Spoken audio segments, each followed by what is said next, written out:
Hey guys, Jim Rat Pack back in the house with myself, Larry Olabamiwo, and the midget white guy, Damien. Actually, what's up, people? How we doing? yeah, and no Leon with us today. He's busy preparing for a really big audition. Oh yeah, big up Leon, and hopefully he gets the role. he's gonna get the role. Yeah, he's gonna get the role. This role's made for him, I think. Anyway, but yeah, one of many made for him. Yeah, he's gonna get the role. Definitely. So, but we'll keep you guys tuned on what that is and so on and so forth. Saying of which, did you see this guy on Thursday and Friday? Did we see him? I have a confession. I still haven't watched the Friday episode yet. But we were there, as you can see, we were there on the first day to watch it live, and we're very, very proud of him. So watch out for more. Thank you very much. And we'll be doing that. We're actually doing a review of both episodes. Ooh, on the next show. I was not aware. So we'll be reviewing Teddy Graves very soon with the Teddy Graves. Yes. So, but here, today, we are here to bring to you the spoiler review for The Batman, Matt Reeves' The Batman. So, me and Damien went to watch it yesterday. I actually went to watch it a few days previous on opening night, but I have a confession to make. I fell asleep. I hate myself for doing that. I absolutely hate myself for doing that. Can we replace him, please? It's my pet peeve, right? I'm always telling the missus, don't sleep in the cinema. You can sleep for free at home. Yeah. But yeah, I went tired. I really wanted to see The Batman. I fell asleep. I'm ashamed. So we couldn't do the out of cinema review. We even got to do the out of cinema review yesterday. We were both yesterday. Because we were so, I don't know, whatever. Tired. Yeah, that too. So yeah, but anyway, we knew we were going to give you this spoiler review today. So just remember, guys, it's a spoiler. Yeah? So if you don't want to hear this, leave. Come back at the end. Yes. I'm going to say bye to you. Yes. Yeah. Right. So, let me first off say that I really enjoyed this film. I think we both... Yeah, we both enjoyed it. Really enjoyed this film. We both enjoyed it. For me, it's probably overall the second best Batman film. I can see how people could say that Batman Begins could be better than it. But for me, I thought about it since yesterday, and I think it is slightly better than Batman Begins. Okay. Just because they did some. Remember, we were talking about the differences that which we're going to go into. But I don't think, and I think a lot of people, if they're real with themselves, it doesn't top The Dark Knight. No. The Dark Knight, at the time that it was made, for me, was revolutionary. I saw that film 7 times at the cinema. I don't remember how many times I watched it, but it was a lot. But this film does a lot of good things. So it obviously didn't go into the death. It wasn't going to be as we reported it before. It didn't need to. It didn't need to. It actually did. One of the things that it did different to other Batman films was it didn't paint Thomas Wayne as a saint. No. Bruce Wayne's dad. No, not at all. He wasn't a saint in it, was he? Oh, it wasn't so much him. It's Martha's not a saint.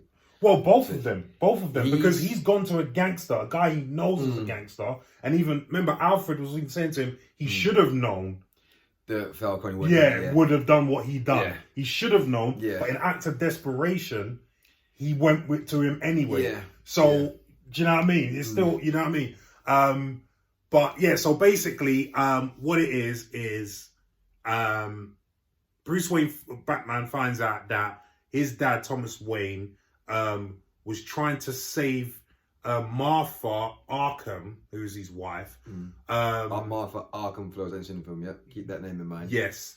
From like a reporter reporting that she was in mental institutions and that her mother killed her father and so on and so forth. And then he went to Falcone, office gangster, to lean on him. But Falcone killed the guy instead. And that was basically to have Thomas Wayne in his pocket. And then he comes to find out that through Alfred, that it was probably Falcone that then killed Thomas Wayne, because Thomas Wayne then said, I'm going to the police with all this, right? But before that, before he got that from Alfred, he went to Falcone, and Falcone didn't tell him that part. No. Do you know what I mean? So Falcone tried to make it out like Marconi actually did it before. Actually did it. Yeah. So that was really Maroney, that's it. That's it. Yeah, Maroney. Yeah, that's it. So that's way out of the film. But from the start of the film, how do we do it from the start of the film? So as it starts off, how we introduce the Batman. Yeah. So the way they introduced the Batman, I thought they had him narrated the film, which was really good. I like that. That's another new thing they did. It's got that a I really nice like. film noir, kind of like old school detective, kind of like talking about it. You can imagine Batman almost sat there with a cigarette going, well, as I walked into the room, I knew right then someone died. Yeah. So it has that very kind of like 1940s, 30s kind of film noir, 40s film noir feel to it. Yeah, definitely. Yeah. And obviously he confronts a gang that are basically doing happy slapping kind of thing. Yeah, pretty much. For want of a better word, yeah. If you all remember that craze in was it early 2000s that was going on? That, yeah. Yeah. So confronts the gang. Now, he's putting the fear of God into the criminals so that every time that they see the Batman sign in the sky, they're like, oh my God. And there was a few instances in the film where just before that scene happened where criminals were seeing that and they were like, oh my God. There's this beautiful moment where a guy basically robs a liquor store, and as he's running out into the street, he looks up and just sees the bat symbol, and then as he looks forward, there's a street light and what looks like a very ominous and dark tunnel to go down, and he backtracks, goes, I'm not going in the dark because I know what's in there. And you don't need anything, but that fear is automatically set, and as he walks backwards, he gets hit by a car. So it's beautiful. They establish Batman as the idea of fear very quickly. Within the opening scene. Now, I have a little bit of a gripe in that I thought Robert Pattinson played very well, but I wasn't convinced totally of him as Batman. The first scene when he's walking towards this gang, and me and him have had a discussion about this, when he's walking towards the gang, he doesn't feel intimidating enough. But your argument's the music. The music, which was beautifully made by Michael Giacchino. Yeah, Michael Giacchino. Well done to you. That theme tune is fire. Yeah, big time. It is fire. He knows I'm obsessed with it now. He was sending me the theme tune on YouTube and like tune on it. Listen to this again. I'm obsessed with this theme tune. It is awesome. That's probably the best Batman theme tune I've heard. I do love the Batman Dark Knight. That's good. I think this one's better. But hey, listen. I get it. It does. It gives Batman this sense of like just an overbearing foreboding, like coming down on you, and I've taken over the entire environment. It was his unseen partner in this film. Yeah, every time he was on screen, that song played. Or when he was about to do something, anyway, that song played, and it really made you feel like, there's some peril here, And to your point, there's been a lot said about, and even before the film came out, there's bits said about just hearing Batman's footsteps and the idea that the moment you hear a footstep, that's the character of judgment walking towards you, or vengeance walking towards you, as it is in the film. And it doesn't matter how long it takes to get there, you're about to basically meet your, what you're gonna get in trouble with, or basically, your justice, what I'm trying to find, but basically Batman's coming, you're in trouble, basically.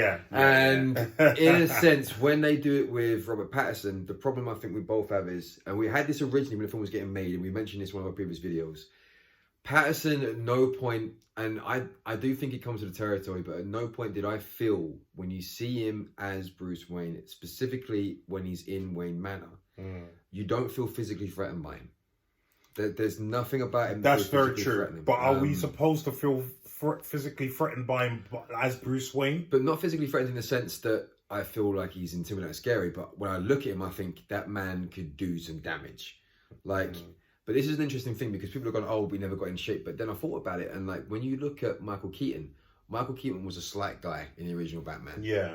But when you saw him in the Bat costume, it added that sense of invincibility and the rest of it.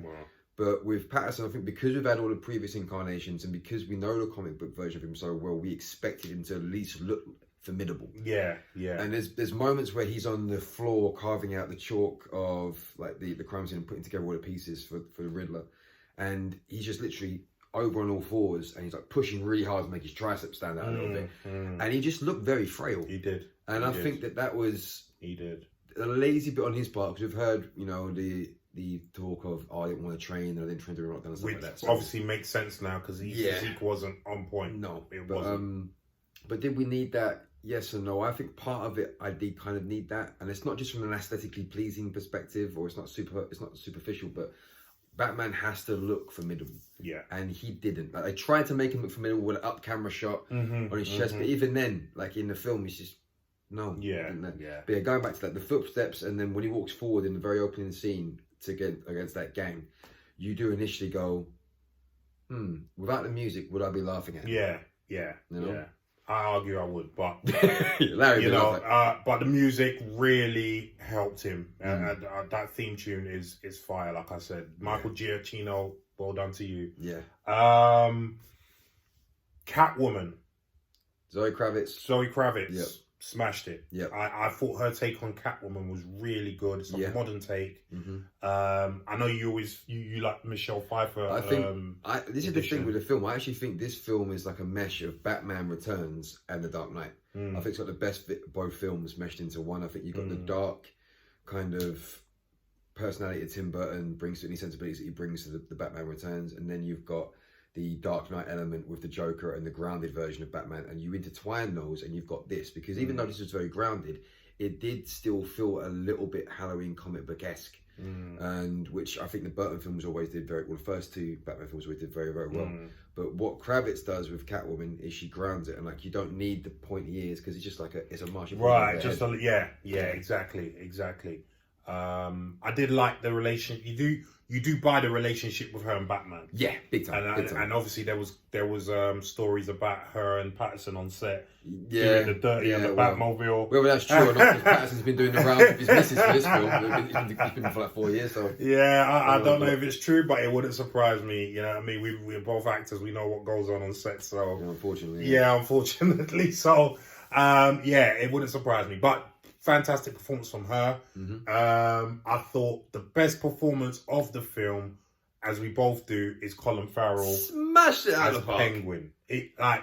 You would not have known that was Colin Farrell if you weren't told. Yeah, if you I only recognise his eyes, and that's only because I knew Colin Farrell was underneath the makeup. Had I have not known, like you said, had I have not known Colin Farrell was in this film, and they kept that secret, I wouldn't know what actor that was. Yeah. But one thing we did say last night, and I mentioned this during the first trailer reveal, he definitely watched, I won't admit this, but he must have definitely watched The Untouchables a few times, because he's doing De Niro's Al Capone in so many bits. Come on, sweetheart. There's so many definitely bits. Borrowed from that. There's so many bits of Capone, De Niro. But he smashed it out of the park. That was the best performance for me by far. And the moment you picked up where he's all strapped with his legs, he does a little penguin shuffle. They did a little nod to the old penguin with all that little shuffle there. Andy Serkis's Alfred smashed it. Very good. We both would have loved to have seen more of him. A lot more of him, actually, Yeah. There was a scene in there, actually, where we both thought he bit the dust. Yeah. So the Riddler sent a bomb to Bruce Wayne. And obviously he's not dead. And Batman realizes it, and he's racing to get back home, and he's calling Alfred. And then they show the sequence of Alfred opening it up, realizing it's a bomb, and just chucking it as it exploded. Then he speaks to, is it Alfred's wife he speaks to? I'm trying to work out I think it's just another helper in the house. He's speaking to what is presumably the maid or whatnot, and she sells the scene because she leads you to believe that Alfred's gone, because she's like, I'm so sorry. And it's like, it's already happened. It's already happened. You're so sorry. So you generally feel as an audience, you go, oh, did they just kill off Alfred? Honestly, I thought, wow. You just that was a bold move. You gonna have, you know what I mean? How you gonna have, I know you're doing new things, but how you gonna have Batman without Alfred? Yeah. You can't do that, man. No. But I'm glad they didn't kill him off. He ended up in hospital, but he was okay. They also did something different here in that he didn't go to train with the League of Shadows. It was Alfred that trained him. You mentioned that. Yeah, so Alfred trains him, which was interesting, because you want to find out more about Alfred at this point. So, okay, so what? Well, yeah. We always know that Alfred comes from like a military background. Exactly, That's always, even in the Dark Knight. Pennyworth, the series as well. Michael Caine talked about being in Burma and stuff like that. And so we always knew he came with that, because he's the protector of the Waynes. And that's why I thought that Andy Serkis was perfect as Alfred, because he looks like Michael Caine. You wouldn't believe that he could do stuff. No. But Andy Serkis, you do. Yeah. You know what I mean? He looks capable. You know what I mean? Even in Zulu, Michael, I'm sorry, but you didn't come across as a military man for me. Nah, not at all. The Zulus, no. But yeah. Andy Serkis, yeah, he looks the part. Do you know what I mean? You could buy that he trained him. You know what I mean? And that he was like an SAS type, you know, kind of guy. Who else? John Turturro as Falcone really smacked. He did really well.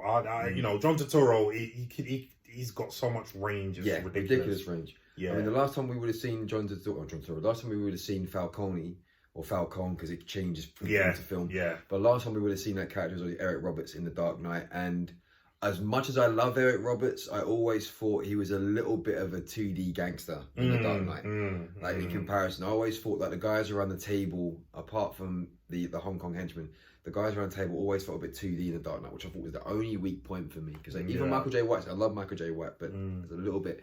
But in this one, you get to really get into the nitty and gritty of Falcone and what he's got his hand in, and like they mention him as like he's basically the mayor. Without being the mayor, because he controls everything. Yeah, he's got runs the police. Which then plays into why he killed that reporter. Yeah. To have Thomas Wayne in his pocket. Yeah, he gets leverage over Wayne. Yeah, and that's why Wayne then wanted to go to the police and blah blah blah blah. They also did something that I think worked in that he's also Catwoman's dad. Yes. You know? That dynamic definitely works because there's a moment where so Selena Kyle, Catwoman, basically finds out that Falcone had a woman killed who happens to be like almost her best friend. I mean, it's played on in the comics. Might even be a lover. It's always played on that she's bisexual. Yeah. There's a possible element of that, but he basically had her killed, and then she finds out towards the third act of the film, and then she goes to kill her father, and it's Bruce that stops him in the scene that I had originally thought was a little bit hackneyed, because I was like, right, there's this moment where Batman is in the suit talking to Gordon, and then he goes rushing to Catwoman's aid, turns up at the club, and he's not in his suit, and he's got the eyeliner underneath because he just took the mask off, and he puts his hood up, and he infiltrates the club, takes out the power, and then puts the suit back on. And initially I went to you, that don't make no damn sense. That's not efficient. Batman's supposed to be efficient. Exactly. That was not efficient. But then thinking about it now, as I went back to it, it's like, right, he goes to this club 3 times. The first time he goes there, he's Batman, and he's like, do you know who I am? And the guy's like, no, get out of here. And he beats the shit out of these 2 guys, gets away to the club and gets shot up. He has to fight his way in the club. And Second time he goes in, it's Bruce Wayne. It's like, do you know who I am? Oh, yes, Mr. Wayne, come in. But then the third time, it's like, he needs to be quick. He needs to get in there before anyone knows. If he goes as Batman, then obviously they're going to bring all the guns and try something to get him in. If he goes as Wayne, they're not going to expect him to basically trying to get to the power circuit. So it's like, right, okay, I have to infiltrate the club. So it does work. But yeah, he goes in and then stops her from killing Falcone, which was quite a good character turn. Because when you find out that Falcone is possibly, we still don't know for certain, but the reason that most likely, that he's the one behind his parents dying. But he still didn't want her to kill, which obviously is in line with Batman all throughout the films and the comics. He doesn't kill. You never really know who he is. Like, they say Jack Napier in the first Batman. Well, but he doesn't kill no matter what. But he doesn't kill anyone. That's why he doesn't use guns. Although I say Ben Affleck killed a lot of guys in that warehouse. No one survived. Let's get it right. If you're getting chucked against the wall with all that kind of stuff and slammed onto the floor from a great height and all of that, you broke every vertebrae. You're gonna die. So, but obviously they don't show the person dying, so we have to assume they didn't die. But people left in body bags from that warehouse. That's what I'm saying. Obviously, in the real world, we know they're dead. You know what I mean? But in the world that they've created, they're not dead until they show you that they're dead. And speaking of which, the world they created in this film is very grounded, which takes us to our last character, the Riddler. Well, let's go to Commissioner. He's not commissioner at this point. Jim Gordon, working his way up. Jeffrey Wright played a blinder, really good. You get that. Because you mentioned about that scene where he's captured by the police. And then Gordon, because he's fighting with some of the officers who want to unmask him, he pushes him to the wall and holds him there and points his finger and tells him to chill. Well, it's really a play act. But the way he did that, it was similar. It was like similar to a father-son dynamic. It was, which is what he has with Alfred. Yeah, and it kind of shows you the trust that they got with each other. But also, there's a lovely bit of subtext where he walks away, and this is Jeffrey Wright again smashing out the park. And this film does this in spades. Everyone talks about Robert Pattinson is good, but everyone talks about how good he is as Batman. I don't think he's the best Batman, but they all talk about the stillness and not saying much. This entire film does that. Yeah. There's so much in subtext and just lines that don't need to be said, where it's just a look. And the moment where he grabs Batman and throws him against the cell wall and points at him, Jeffrey Wright then steps back, and there's this look of, shit, did I just grab him and throw him against the wall? He has this moment where he just recollects his thoughts and thinks, he might actually knock the shit out of me right there. And then he quickly takes him next door, get out of here, speaks to him for a second, walks up to him, and then you think, he's going to have a guy at him again. He's like, okay, listen to me. You gotta do this for me, right? Just calm down, chill, leave, punch me in the face, and just get out of here. Yeah. I love that scene. It's beautiful. Yeah. It's like, and then he punches him, takes the key, and all the policemen are chasing him in the precinct. I was wicked, and then he gets out to the top of the building, and then he has his flying fox suit on. And then flies off, and then crashes actually after. But I thought that was really realistic actually, because that's something that we know could happen. People have. But then they meet after that, and then he was like, "You could have pulled that punch," and he was like, "I did pull the punch." The one time you're gonna go, "Okay, so Batman is quite familiar with. If you did pull the punch, you still knocked the shit out of him." So so Jeffrey Wright, big up Jeffrey Wright. Yep. Now we can go to the Riddler. So going back to the gritty, the realism of it, the way they established the Riddler in this film, it is a straight up horror movie. It is 7-ish, or 7-esque, should we say? Yeah. He is a sociopath. He is like everything that you wouldn't expect the Riddler to be at this point, but you would expect, I suppose, in the comics. But the way they establish him in the very, very opening scene is just breathing. And we see a very nice ornate house, which you assume is probably the Wayne's house, and we come to find out is the Riddler's first victim. Yeah. And he almost straddles him when he sits on him. Yeah. And it's really unnerving because like, the camera pans up, but what's he about to do already? It's something sexual, and then you see the tape, and you're like, okay. Yeah. And then you're like, you chill a bit. It's okay, fair enough. Yeah, because I mean, as to your point, when we were watching it, even we thought, wow, I understand now why this is a 15, because it's very dark. At that point, every parent that took a child went, whoops! Yeah, made a mistake here.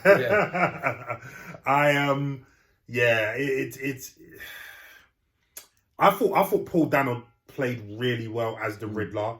It was a new, modern, grounded take on the Riddler, as opposed to Jim Carrey's over the top Riddler, which I still kind of like. For that film, it worked. Yeah, but for this film, that definitely wouldn't have worked. No, all of this film's grounded. Yeah. And Paul Dano really was probably one of the few people that you could cast for this Riddler that made sense. I also mentioned Caleb Jones, who was in Get Out. He would have played a good Riddler, actually. But we both have a little gripe with Paul Dano's edition of the Riddler at the end of the film. Yeah. He overplayed the silliness in jail, the crying, and it was the interrogation scene, the moment towards the end of the interrogation scene, because there's certain bits of this film where they take bits from other Batman films. Like, this reminds me of the Joker interrogation scene in Dark Knight. You know, the bridges being blown up, you mentioned before. Yeah, reminds we'll us get into that actually. Yeah, reminds us of Bane. But with Paul Dano, there's a bit in the interrogation scene where towards the end of it, he becomes slightly whiny. And I know he's trying to play him as completely, everything's been thrown out of his head. The kitchen sink's gone. This guy's batshit crazy. But he's also incredibly meticulous, calculated, and it got to a point where the maniacal took over, and it just became a bit grating. Yeah, and it's a technical point from an acting standpoint, but that's where I detracted it a little bit. But he is very good. He's very good though. He is. Yeah. What was your kind of the same thing? Or? Yeah. I had the same thoughts. I thought he overplayed that part right there. I'm guessing that was more directional thing. Yeah. You know what I mean? But yeah. So I think one of the big gripes we have with this movie, even though we love it, is the fact that, as you've heard from us, they did a lot of different things with this film. Yeah. That really worked. In the first 2 acts, it was really good. The last act, the third act, really let it down.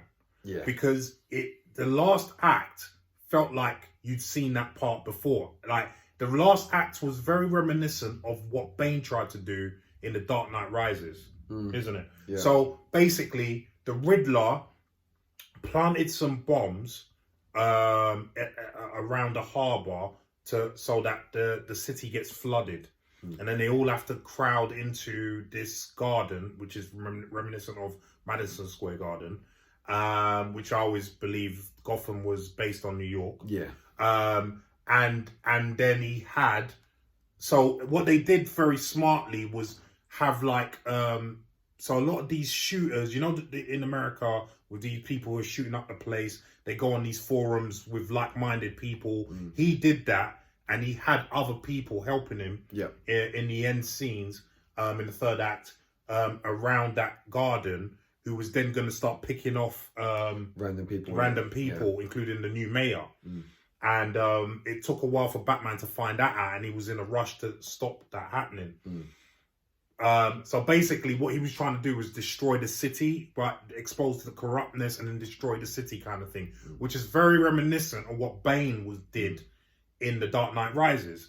Like Bane wanted to, you know, get rid of all the corruption. He had these little courts and stuff, and then he tried to destroy the city as well. So it kind of felt like you've seen it before, and with everything that they did in the first two acts, you just feel, well, why didn't you come up with something new for the third act? Yeah. And there's a thing with that as well. Like, one thing they do with Batman's character, which it comes out at the end of the third act, when Batman basically saves the city and he walks almost like the Dark Knight coming out of the light with the red red flare as he's basically taking everyone out into safety.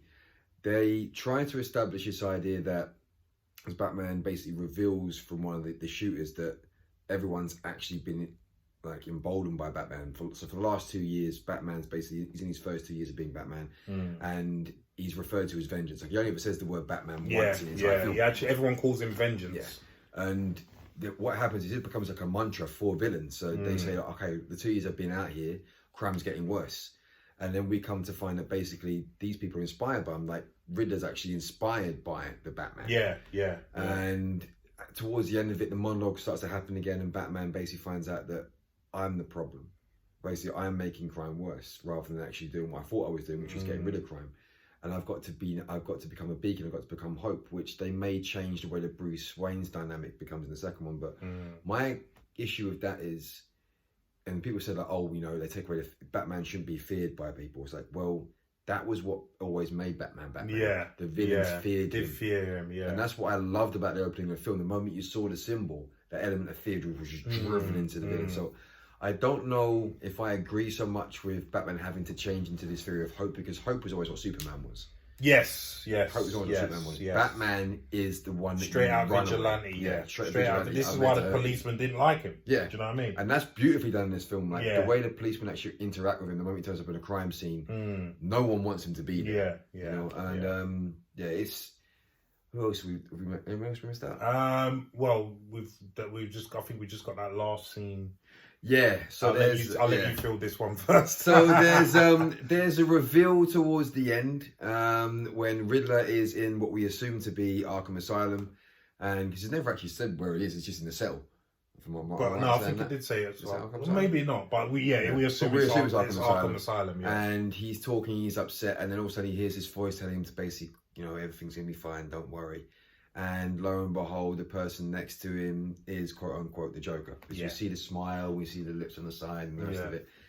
And it's another version of the Joker. We've had 3 versions of him now. And it's funny because we did a story about Matt Reeves' problem with the Joker. Like, and he actually has him in this film. Yeah. Although I would argue that I wouldn't.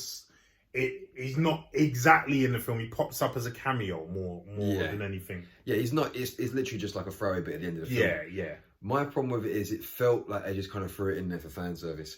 Yeah. I didn't think a need for it. It wasn't needed. No. When they do it at the end of Batman Begins, that was more than fan service. The moment that he pulls out the Joker card and he says, "I'll look into it," that is brilliant because everyone went, "Woo!" Yeah. You got so everyone couldn't wait for the next movie. Exactly. With this one, it was either too much dialogue or it just felt a bit contrived, and I didn't fully. It wasn't a big payoff. It just felt like it was shoehorned in. Yeah. But we've had another discussion, and we know that he's not the only villain that they've alluded to in the film. So towards the end of the film, there's a scene in there where Batman's battling all these shooters that Riddler's obviously hired through this forum that he's talking on, whatever. And he's fighting them, and he's getting mashed up. Basically, I think he gets shot. And it's like a shotgun. Yeah, and he's out of it basically. And then Catwoman comes to save him. And then Catwoman comes to save him, and then she's getting pulled by one of the guys. And then, but he's out of it. Batman, he can see what's going on, but he physically can't do anything. And then he reaches for something with a green liquid, and he injects it into himself, and it riles him up, and he's got all of this energy all of a sudden, and he starts pummeling the guy. Pummeling, to the point where it was Jim Gordon had to pull him off the guy. Yeah. Right? Otherwise, he probably would have killed the guy. Yeah. So, that green liquid is venom juice, which, if you're very familiar with the comics, because they haven't really done... Well, they have done the crappy iteration of Bane with him having the tubes in him. But it alludes to Bane. So Bane that's what gives Bane, well, partly gives it, because Bane already had super strength, and that just augments his super strength. So that's probably a nod to Bane being in the second film as well with the Joker. As you saw with this film, they packed the villain, the rogues gallery, you know. Yeah. So we can expect Joker and probably Bane as well as the Riddler. Yep. Coming back, and maybe Catwoman as well. Yeah, because I definitely think the dynamic between the two and the chemistry they have, I think you need to bring her back. I think it would. I'd feel she was missing if you didn't bring her back. Yeah, Penguin also, because he's getting his own HBO series. Yeah. There you go. But, what other bits, like the choreography? I did like the choreography. I think the fight scenes, although there weren't too many. No. They were very visceral. Yeah, that's one thing this film does very well. Yeah. I mean, you want to say more about that? No, I mean, the one issue I've got with it is there's one bit which Catwoman does, which we both looked at last. Oh yeah. There's a beautiful sequence where she's basically breaking into the safe, and then Batman comes down, and he's like, "You're pretty good at that." She closes it, does like a Thai boxing round kick. Then she breaks into a Taekwondo triple kick at the side. Then she does this jump kick. Now, both being martial arts practitioners, we know the power it takes to do that kick. And the moment she throws up the front kick and goes a round kick to the side, it almost feels like Blade 2 CGI. Yes. Because the body slightly moves in a way it doesn't feel human. Yeah. Bar that choreography is great. And the Batman choreography itself is not overly intricate. He's a slugger. Yeah. He feels like a slugger in this film. I feel like they borrowed elements from Krav Maga and that kind of... A little bit. They did that more in The Dark Knight because they used Krav Maga. And the Kenzie fight system they used, which is all elbows like this, they used in The Dark Knight fight. But with this one, it felt more like he was a brawler, but he knew certain elements, or whether it was not a kilo so much, but he knew certain ways to lock up joints and to move you around. For the most part, it was like grab you, drop you, brock you down, and just literally punch you. Ground and pound. It felt like the Punisher degree a little bit. Actually, that makes which this film does kind of feel like. When you look at it, it does feel a bit like the Punisher. Yeah. And one character we didn't talk about, which is not really a character, but the Batmobile. Yes. The way they introduced this car. Yes. Oh wow. Like a Shelby Mustang GT on steroids. It was like so that was a part when Catwoman was trying to rob Penguin out of his money. Batman comes and stops her. They find a body, and then Penguin comes and shoots up the place. Yeah. And then they're trying to get away. Batman's in pursuit, and it's like you obviously parked that there already. Yeah. And then as they're trying to get away, you can hear and you just see these two little lights, and it's the engine first. The lights come up, and it's like, whoo, what is he about to drive? And this beast of a car just comes out of nowhere. And for everyone saying, oh, it's just like a little box car he's made up, it may be like this overly tuned old muscle car, but it feels every inch of what a Batmobile should feel like. Oh yeah, it had its effect, especially that bit where there was an explosion. Penguin's driving away from the explosion, looking back and going, I got you. And then the Batmobile just flies into the fire, out of it, And this continues chasing him. And then the music comes in again. Yeah. So it's a beautiful That hit hard. That hit hard, man. So yeah, man, listen, I did really enjoy this film. Yeah. I don't think it's better than The Dark Knight. No. And people who are saying it's better than The Dark Knight need to watch The Dark Knight again. But it did a lot of different things to other Batman films. Yep.